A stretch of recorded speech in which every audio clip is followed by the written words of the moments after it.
There weren't many details in the president's announcement about restarting nuclear weapons testing. Will they be above or below ground? Will they still be 140 miles in that direction over at the Nevada site? One thing is for sure, it stirred up emotions among those here and those downwinders. Yeah, what my family went through was enough. It is enough. I don't want to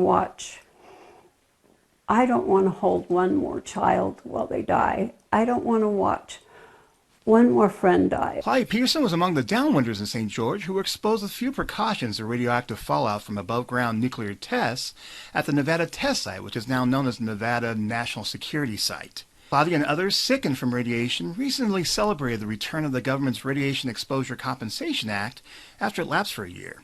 She frequently speaks about being a downwinder, including the Congress.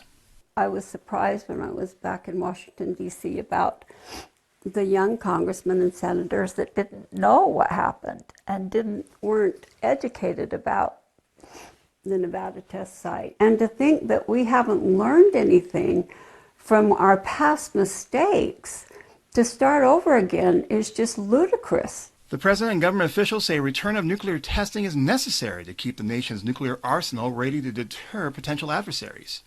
The Project 2025 report from the Conservative Heritage Foundation think tank advocates for using the Nevada test site. The last test there was in 1992. Like all tests after a 1963 treaty, it was done underground. Officials say underground testing doesn't release radiation to the atmosphere beyond the Nevada site. But at least 10 of the above-ground tests before sent fallout directly on southern Utah. Retired broadcaster and former University of Utah professor Fred Esplin grew up in Cedar City. Along with family, he says more than 25 students from his senior class have died from cancer. He says he's dealing with his own cancer that he says is treatable. I question the necessity of resuming the tests. If they do proceed, heaven help us.